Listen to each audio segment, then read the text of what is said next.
விஷயத்தையும் இந்த படத்துல நடக்கிற சம்பவத்தை நீங்க கர்மாவோட எக்ஸ்பிளைன் பண்றீங்க இல்லையா, அந்த மாதிரி ஒவ்வொருத்தரும் அவங்க வாழ்க்கையில நடக்கிற நிகழ்வு, அந்த நிகழ்வுக்கும் இந்த கர்மாவுக்கும் இருக்கக்கூடிய அந்த தொடர்பு இருக்கு பாருங்க. அந்த தொடர்பை எக்ஸ்பிளைன் பண்ணும்பொழுது தெளிவா புரியும். அந்த கர்மாவை விட்டு ஒரு இன்ச் கூட நம்ம நவுறலன்னு. நம்ம பல தடவை சொல்லியிருப்போங்க. என்ன சொல்லியிருக்கோம்னா, நம்மளுடைய கர்மா தான் நமக்கு ஹீரோ. பிளஸ் நம்மளுடைய கர்மா தான் நமக்கு வில்லன். இத நான் பல தடவை நான் ஆரம்பிச்ச நாள்ல இருந்து இன்னி வரைக்கும் நான் சொல்லியிருக்கேன். அதுக்கு பெஸ்ட் எக்ஸாம்பிள் என்னன்னு தெரியுங்களா?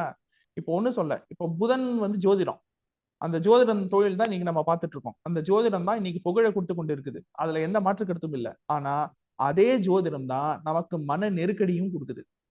அதே ஜோதிடம் தான் நமக்கு கோபத்தையும் வர வைக்குது. அதே ஜோதிடம் தான் நமக்கு மென்டல் பிரஷரையும் கொடுக்குது. கரெக்ட் தானே? அப்போ இப்ப எல்லாருக்கும் ஒரு டவுட் கேட்கலாம். சரிப்பா, நீங்க வளர்ந்தீங்க, நீங்க ஜோதிடத்துக்குள்ள வரும்போதே 26, 27 வயசு கிட்ட ஆயிடுச்சு. ஓகே, அப்ப அதுக்கு முன்னாடி உங்களுடைய வாழ்க்கையில புதனுடைய பங்களிப்பு என்ன? புதன் கர்மானுடைய பங்களிப்பு என்ன அப்படின்னு ஒரு கேள்வி வரும்ல. அதுக்கு ரொம்ப சிம்பிளா சொல்றேன். இப்ப நான் உட்கார்ந்துட்டு இருக்கேன்ல வீடு, இந்த வீடு எங்களுக்கு சொந்த வீடு தான். ஆனா இந்த வீடு யார் பேர்ல இருக்குது அப்படின்னா, டெக்னிக்கலா அப்பா பேர்ல இருக்கு, தந்தையின் பேர்ல இருக்கு. தந்தை வாழும் காலம் வரும், இது தந்தையின் பெயர். அதுக்கப்புறம் என் பேருக்கு மாற்றப்படும், எனக்கு அப்புறம் பிள்ளை பேருக்கு மாற்றப்படலாம். Okay, right. இப்போ நல்லா கவனிங்க. இன்னைக்கு வாடகை இல்லாம நான் உட்கார்ந்துட்டு இருக்கிறதுக்கு காரணம் இந்த சொந்த வீடு தான். கரெக்ட் தானா? ஓகே.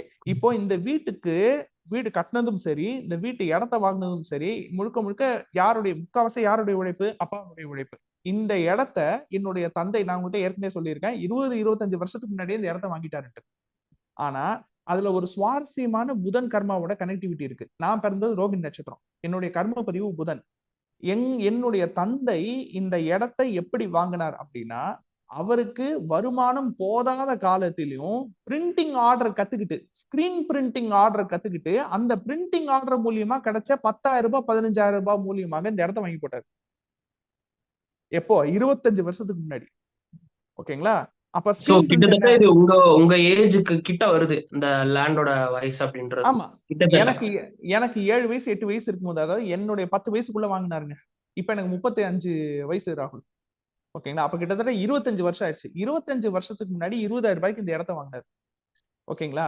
அது எந்த காசுல? ஸ்கிரீன் பிரிண்டிங் கத்துக்கிட்டு, அதுல போட்டு அத ஒரு பார்ட் டைம் ஜாபா பண்ணி, அதுல வந்த காசுல இந்த வீட்டை வாங்கினாரு. அப்ப ஸ்கிரீன் பிரிண்டிங் எது? புதன். அப்போ இன்னைக்கு நான் சொந்த வீட்டுல உட்கார்ந்துருக்கேன் அப்படின்னா, அந்த ஸ்கிரீன் பிரிண்டிங் மூலியமா வந்த வருமானத்துல வாங்கின இடத்துலதான் இன்னைக்கு நம்ம உட்கார்ந்துருக்கோம். அப்போ நம்மளுடைய புதன் கர்மா தான் அதுக்கு பேஸே.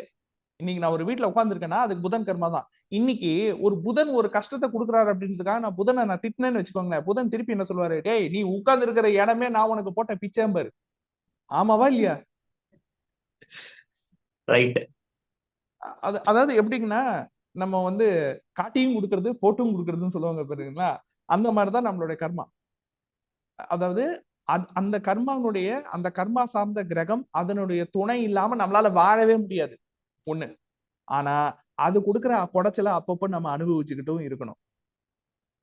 ஓகேங்களா? இது அத பேலன்ஸ் பண்றதுல தானே சார் இருக்கு லைஃப்.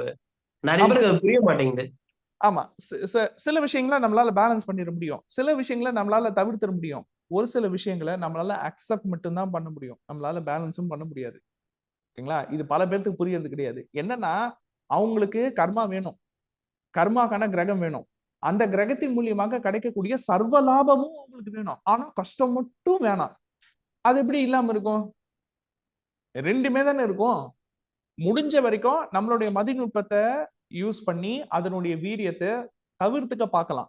நம்மளுடைய முடிவெடுக்கும் திறன் மூலியமாக, சிந்திக்கும் திறன் மூலியமாக, அதில் மாற்றம் ஏற்படுத்துவதன் மூலியமாக. ஆனா அதையும் தாண்டி சில சைடு எஃபெக்ட்ஸ், அட்வர்ஸ் எஃபெக்ட் வரும்பொழுது அதை நாம் தாங்கித்தான் ஆக வேண்டி இருக்குது, வேற வழியே கிடையாது. ஓகேங்களா?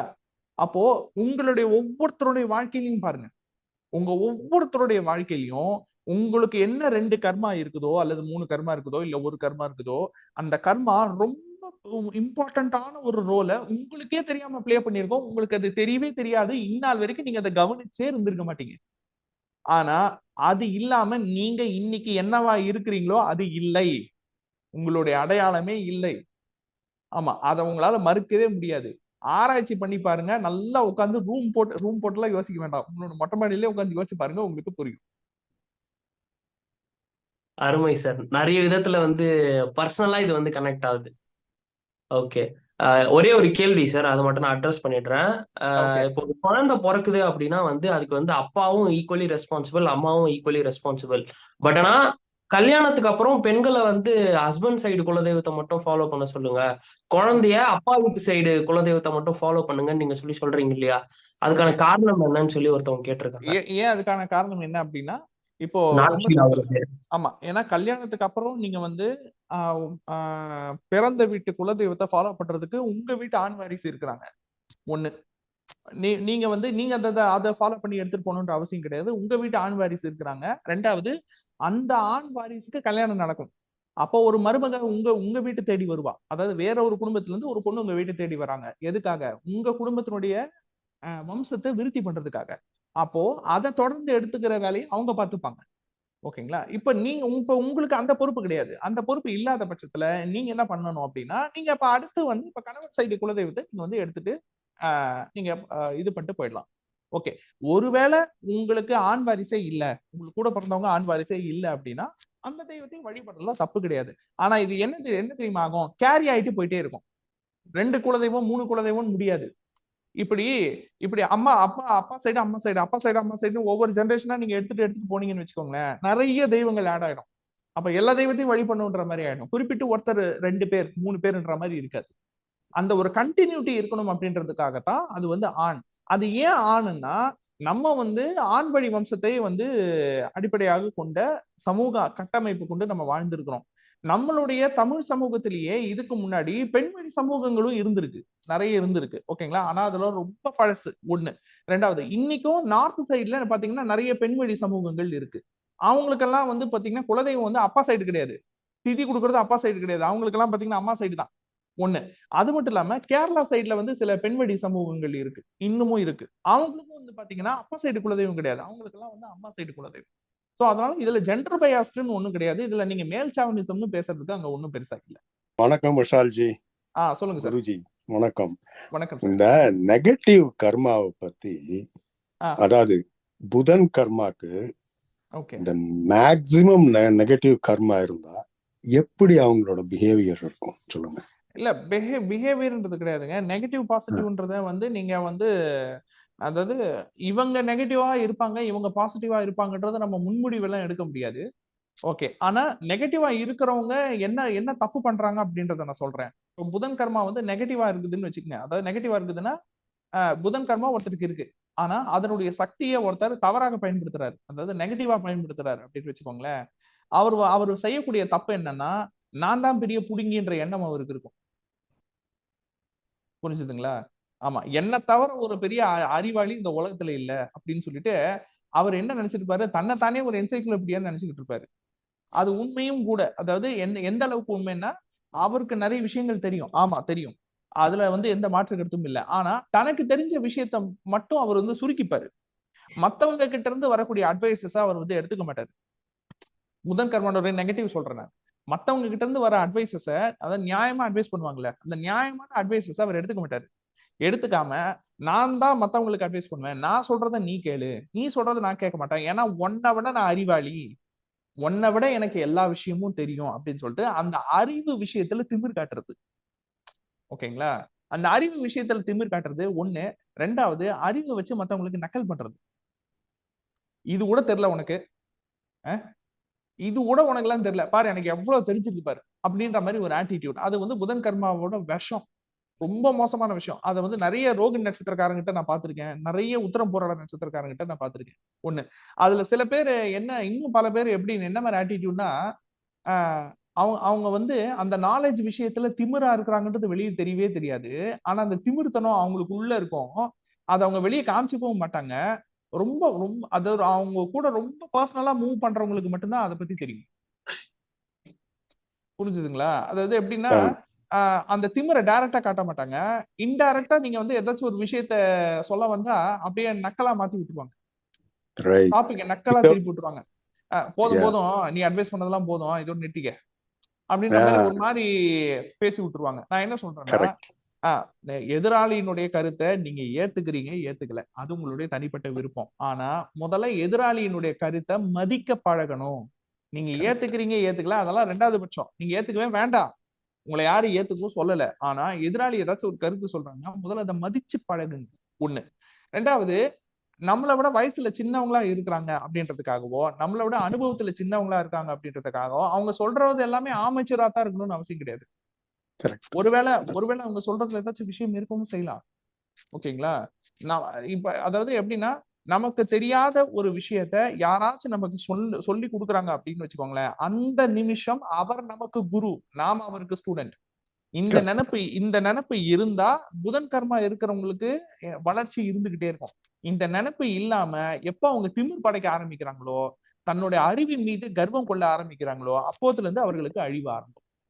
கரெக்ட். நீங்க அது ஏன் கேட்டேன்னா, நீங்க ஒரு வீடியோல சொல்லிருக்கீங்க, இந்த நெகட்டிவ் கர்மா, அதாவது புதன் கர்மா உள்ளவர்கள் அதை யூஸ் பண்ணினாங்கன்னா அவங்களுக்கு அவங்களே அழிவை தேடிக்கிறாங்கன்னு சொல்லி. அது பெர்ஃபெக்ட்லி ரைட். ஆமா, ஏன்னா அவங்க வந்து மத்தவங்க எல்லாம் அழிக்க முடியாது, அவங்களே அழிச்சுப்பாங்க. கரெக்ட். ஆனா இது வந்து என்னன்னா, இந்த நார்சிசிஸ்டிக் பிஹேவியர்ல வந்து வர்றது இது. ஆக்சுவலா ஓவர் கண்ட்ரோல் இருக்கும், இல்லைன்னா ஓவர் ப்ரெஸ்ஸிங் இருக்கும். மற்றவங்களை பார்த்து அறிவு கட்டவன், மூளை இல்லாதவன், ஸ்டூபிட் நிறைய வரும் இந்த மாதிரி வார்த்தைகள். அதெல்லாம் தாண்டி ஒரு டேஞ்சரான கேரக்டர் இருக்குது. புதன் கர்மால நெகட்டிவ் பீப்புள் இருப்பாங்க இல்லையா, அவங்களை உங்களால நம்பவும் முடியாது, நம்பாம இருக்க முடியாது. அவங்க உங்களால கெஸ்ஸே பண்ண முடியாதுங்க. இல்ல சில பேரு பொய்ய உண்மை மாதிரியே பேசுவாங்க தெரியுமா? அந்த மூஞ்சியை வச்சு உங்களால கண்டே பிடிக்க முடியாது இவன் எப்பேற்பட்ட ஃப்ராடுன்னு சொல்லிட்டு. ஓகேங்களா? அதுல வந்து ரொம்ப ரொம்ப சேலஞ்சிங் ஆனது அவங்களுடைய பாடி லாங்குவேஜையும் அவங்களுடைய எக்ஸ்பிரஷனையும் தொடர்ந்து ஒருத்த ஃபாலோ பண்ணிக்கிட்டே இருக்கான்னு வச்சுக்கோங்களேன், அவன் மட்டும்தான் ஓரளவுக்கு கெஸ் பண்ண முடியும், இல்ல இவன் உண்மை சொல்லல, இவன் ஃப்ராடு பண்றான்ட்டு. மத்தவங்க எல்லாம் வந்து அது லிட்டரலா தோத்து போயிருவாங்க. ஓகேங்களா? ஈவன் ஒரு நல்ல புதன் கர்மா கொண்ட ஆள் கூட ஒரு கெட்ட புதன் கர்மா கொண்ட ஆளை வந்து டக்குன்னு கெஸ் பண்ண முடியாது, கொஞ்சம் டைம் எடுக்கும். ஓகேங்களா? ஆமா, ஏன்னா அந்த அனுபவம் நானும் பட்டிருக்கேன். சில புதன் கர்மாலாம் வந்து இப்படியெல்லாம் ஆளுங்க இருப்பாங்களான்றது, அவங்க எல்லாம் வந்து ஒரு புது அகராதிங்க. பிரில்லியண்டா தப்பு பண்றதுல அவங்க எல்லாம் வந்து ஒரு புது அகராதி. அவங்கதான் நமக்கு வந்து மனுஷங்கள்ல இப்படியும் இருப்பாங்க போல அப்படின்னு சொல்லிட்டு நமக்கெல்லாம் சொல்லி கொடுப்பாங்க. ஏன்னா நான் என்ன சொல்றேன்னா, ஒரு பிரில்லியன்ஸ், ஓவர் பிரில்லியன்ஸ் இருக்குது. அந்த ஓவர் பிரில்லியன்ஸ் நெகட்டிவ் ஆயிடுச்சுன்னு வச்சுக்கோங்களேன், அந்த மாதிரி டேஞ்சரஸ் இந்த உலகத்துல எதுவுமே கிடையாது. சோ புதன் கர்மா மாதிரி ஒரு டேஞ்சரா, புதன் கர்மால நெகட்டிவ் பீப்புள் சொல்றோம். ஆமா, புதன் கர்மால நெகட்டிவ் பீப்புள் மாதிரி ஒரு டேஞ்சரான ஆட்கள் இந்த உலகத்துல கிடையவே கிடையாது. ஏன்னா அவங்க லேஸ்ல ஜெயிக்க முடியாது. ஓகேங்களா? மத்த கர்மா கூட நீங்க எப்படியாச்சும் லீட் பண்ணிடலாம், மூலக்காரனை உங்களால ஜெயிக்க முடியாது. மூலக்காரன் வந்து நெகட்டிவா மாறிட்டானா உங்களால ஜெயிக்க முடியாது. ஏன்னா நம்மளுடைய வீக்னஸ் அவன் கணிச்சிடுவான், ஆனா அவனுடைய வீக்னஸ் நம்மளால ஈஸியா கணிக்க முடியாது. ஆமா, அதனால வந்து அது நம்ம கர்மாவோ இருக்கிறதுனால நமக்கு கொஞ்சம் இந்த பாம்பின் கால் பாம்பறியும்பாங்க பாருங்க, அதனால நமக்கு கூட கொஞ்சம் பழகி நமக்கு அது நம்மளும் பட்டிருப்போம்ல நிறைய பேருக்கு, அது கொஞ்சம் பட்டு நமக்கு அது தெரிஞ்சிருச்சு. அது ஓரளவுக்கு அதனால வந்து நம்பிக்கை வராது, யாருமே நம்பிக்கை வராது. ரெண்டாவது, புதன் கர்மாக்கு என்ன ஒரு சூழல் இருக்கும்னா, ஒரு வித்தியாசமான ஒரு சூழல் இருக்கும். அதாவது நல்லவங்களுக்கு சொல்றேன், இந்த புதன் கர்மா சேர்ந்த நல்லவங்களுக்கு ஒரு வித்தியாசமான ஒரு சூழல் வரும். அவங்க வாழ்க்கையில சந்திக்கக்கூடிய நபர்கள் பல பேரை சந்திப்பாங்க. ஆனா எல்லாருமே இந்த புதன் கர்மாவுக்கு ஒரு வித்தியாசமான ஒரு பாடத்தை கொடுத்துட்டு போவாங்க. என்ன தெரியுமா பாடத்தை கொடுத்துட்டு போவாங்க? யாரையுமே முழுசா நம்பாத, யாரையுமே முழுசா நம்பாமையும் இருக்காத, ஒரு மாதிரி நடுவுலயே இரு. அதாவது எப்ப வேணாலும் யார் வேணாலும் உனக்கு நல்லவனா மாறலாம், எப்ப வேணாலும் யார் வேணாலும் உனக்கு மோசமானவனா மாறலாம். ஓகேங்களா? ஆமா, அந்த பாடத்தை இயற்கை புதன் கர்மாவுக்கு கொடுத்துக்கிட்டே இருக்கும். ஒரு நடுநிலை, இவனை நம்பலாமா வேணாவா, இவன் பேசே ஒரு மாதிரியா இருக்குது அப்படின்ற மாதிரி. நான் நிறைய காலம் இந்த மாதிரி யோசிச்சிருக்கேங்க. அதாவது ஒரு நம்மள மட்டும் ஒரு பதட்டத்திலேயே வச்சிருக்காங்கன்ற மாதிரி. அது என்ன தெரியுமா பண்ணும், இவனை நம்பலாமா வேண்டாமா அப்படின்ற மாதிரியே. ஏன்னா அவன் சொல்றது நம்புற மாதிரியும் இருக்கும், அவன் சொல்றது நம்ப முடியாத மாதிரியும் இருக்கும். ஓகேங்களா? ஆமா, அந்த நேரத்துல நமக்கு அட்வைஸுக்குன்னு யாராவது வருவாங்க. என்ன வருவாங்க அப்படின்னா, ஜி வேணா இவனை நம்பாதீங்க அப்படிம்பாங்க. ஓகேங்களா? அப்போ வந்து ஒரு அலர்ட் நமக்கு கிடைச்சிடும். ஓகே, ஒரு நேச்சர் நமக்கு வந்து ஒரு அலர்ட் கொடுக்குது. ஓகே ரைட்டு, கொஞ்சம் நம்ம வந்து உஷாரா எடுத்துக்கணும் அப்படின்னு சொல்லிட்டு. அதுதான் நான் சொல்றேனே, அதற்காகத்தான் நம்ம குலதெய்வம் இருக்குது, அதற்கு தான் எஸ் நம்ம மூதாதையர்கள் இருக்கிறாங்க. நம்ம குலதெய்வம் மாதிரியும் நம்மளுடைய மூதாதையர்கள் மாதிரியும் நமக்கு சரியா வழிகாட்டுறவங்க இந்த உலகத்துல வேற யாருமே கிடையாது. இன்னைக்கு சொல்றேன், அப்பா அம்மா இல்லாதவன் அனாதை கிடையாது. ஒரு நல்ல வழிகாட்டி, ஒரு நல்ல குரு இல்லாதவன் தான் அனாதை. கரெக்ட் ஓகேங்களா? தன்னுடைய குலதெய்வம் தெரியாதவன், ஏன்னா குலதெய்வம் தான் முதல் குரு, மூதாதையர் தான் முதல் குரு. அதுக்கப்புறமா அவங்க தான் நமக்கு பல பல சித்தர்களையும் பல குருவையும் வழிகாட்டுவாங்க, நம்ம கிட்ட அனுப்பி வைப்பாங்க. ஓகேங்களா? நம்மளுடைய வாழ்க்கைக்குன்னு ஒரு மென்டார் தேவை இல்லையா? இந்த திசையில போ, இதை செய், இது உனக்கு கரெக்ட்னு. அப்போ அவர் வந்து எப்படி இருக்கணும்? அந்த மென்டார் வந்து எப்படி இருக்கணும்? அவர் வந்து எமோஷனலி வீக்கா இருக்க கூடாது. அந்த மென்டார் வந்து எமோஷனலி ஸ்ட்ராங்கா இருக்கணும். ஒண்ணு. ரெண்டாவது, அந்த மென்டருக்கு ஒரு தன்னலம் இல்லாத ஒரு இன்டென்ஷன் இருக்கணும். என்ன இன்டென்ஷன் இருக்கணும்? நம்ம பார்த்து வளர்ந்த பையன், அவன் லைஃப் நல்லா இருக்கணும். ஓகேவா? அவன் நமக்காக கிடையாது, அவனுக்குன்னு ஒரு லைஃப் இருக்கு, அவன் நல்லா இருக்கணும் அப்படின்னு சொல்லிட்டு ஒரு ஃப்ரீ இன்டென்ஷன் இருக்கணும். அந்த இன்டென்ஷனோட ஒரு குரு நமக்கு சொல்லணும். அந்த மாதிரி ஒரு குரு சொல்ற வார்த்தை நமக்கு மிகப்பெரிய பாக்கியம். அது கிடைக்கிறதுன்றது மிகப்பெரிய கிஃப்ட், சாதாரண கிஃப்ட் கிடையாது அது. அந்த குருவை, அந்த மாதிரி ஒரு குருவை நம்ம குலதெய்வம் தான் நமக்கு அனுப்பி வைக்கும், நம்ம மூதாதையர்கள் நமக்கு அனுப்பி வைப்பாங்க. அந்த குரு நமக்கு வயசுல சின்னவரா கூட இருக்கலாம், ஒரு குழந்தையா இருக்கலாம். ஓகேங்களா? ஏன்னா இவ்வளவு குழந்தை தானே பிரணவ ரகசியத்தை சிவனுக்கே உபதேசம் பண்ணுது. ஓகேங்களா? இவ்வளவு குழந்தை பிரணவ ரகசியத்தை, ஓம் ஓம்னோட ரகசியத்தை சிவனுக்கு உபதேசம் பண்ணி இருக்கு. ஓகேங்களா? அவருக்கு தெரிஞ்சிருக்கு, தெரியல. ஆனா அந்த டைம்ல அவர் குருவாயிட்டார்ல. கரெக்ட் தானா? சோ ஞானம் வந்து யார்கிட்ட இருந்து வேணாலும் கிடைக்கலாம். ஓகேங்களா? அது எப்படி பயன்படுத்துறது, அது சரியா பயன்படுத்துறதா, இல்ல யார் சொல்றத ஃபாலோ பண்றது, எதுல சரியா இருக்கணும் அப்படின்றதுக்கான அந்த ஒரு கரெக்டான வழிகாட்டுதல் இருக்கு பாருங்க. அதனுடைய ஆரம்பம் குலதெய்வமும் மூதாதையரும், அதன் பிறகு ஒரு நல்ல குரு. நிறைய பேருக்கு பாத்தீங்கன்னா ஃப்ரெண்ட்ஸே நல்ல குருவா இருப்பாங்க. சில பேருக்கு அவங்களுடைய நண்பர்களே பாத்தீங்கன்னா ஒரு நல்ல குருவா இருப்பாங்க, நல்லா கைட் பண்ணுவாங்க. சில பேருக்கு அப்பாவே நல்ல குருவா இருப்பாரு, கரெக்டா கைட் பண்ணுவாரு. சில பேருக்கு அம்மா நல்ல குருவா இருப்பாங்க. நான் என்ன சொல்றேன், குருன்றது வெறும் ஒரு குறிப்பிட்ட ஆள் கிடையாது, அது ஒரு குறிப்பிட்ட பதவி கிடையாது. குரு என்பது ஒரு குறிப்பிட்ட நிலை. உங்களுக்கு ஒவ்வொரு சூழல்லையும் யாராச்சும் ஒரு குரு வருவாங்க. அந்த டைம் வேணாம் தம்பி, அங்க கால் வைக்காதீங்க, அங்க போகாதீங்கன்னு. ஓகேங்களா? ஒரு சில டைம் நமக்காவே உள்ளுக்குள்ள தோண்டிடும்.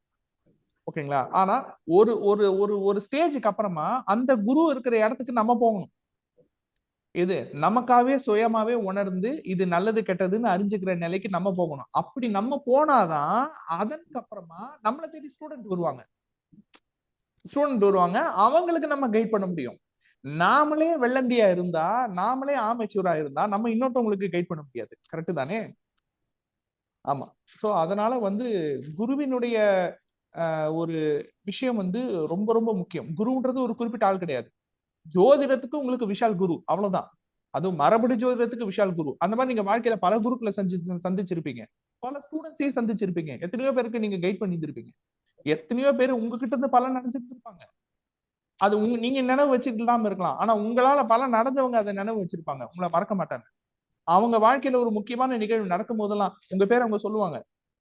அன்னைக்கு நீங்க சொன்னீங்க சார், அன்னைக்கு நீங்க மட்டும் அந்த விஷயத்த சொல்லனா நான் இன்னைக்கு ஒரு பெரிய பிரச்சனையில நான் மாட்டி இருந்திருப்பேன் சார். சாகர வரைக்கும் அவன் மறக்க மாட்டான் இந்த விஷயத்த. ஓகேங்களா? இதுல என்ன கூத்துனா, அந்த குரு கொடுக்கறதும் நம்ம கர்மா தான். அந்த குரு கொடுக்குதுல்ல, அந்த குரு கொடுக்கறதும் நம்ம கர்மா தான். எனக்கு வந்த முக்காவாசி குருங்க மிதுன ராசி, மிதுன லக்னம், கன்னி ராசி, கன்னி லக்னங்க. எனக்கு வந்த முக்காவாசி குரு ஆயில்யம், கேட்டை, ரேவதி. ஓகேங்களா? அப்பப்போ டெம்பரரி குருவா இருந்து நமக்கு ஏதாச்சும் ஒரு இன்ஃபர்மேஷன் கொடுத்துட்டோம். அதே மாதிரி என்ன முதுகுல குத்தனவங்களும் ஆயில்யம், கேட்டை, ரேவதி. நான் சந்திச்ச பெரிய பெரிய துரோகிங்களும் மிதுன ராசி, மிதுன லக்னம், கன்னி ராசி, கன்னி லக்னம். என்ன சொல்லுவீங்க? கர்மா தான் நமக்கு ஹீரோ, கர்மா தான் நமக்கு வில்லன். ஓகேங்களா? விஷால்ஜி, நான் இப்பதான் பேசிட்டு இருந்தேன் இதை பத்தி. ஓகே, வந்துச்சு ஒண்ணு.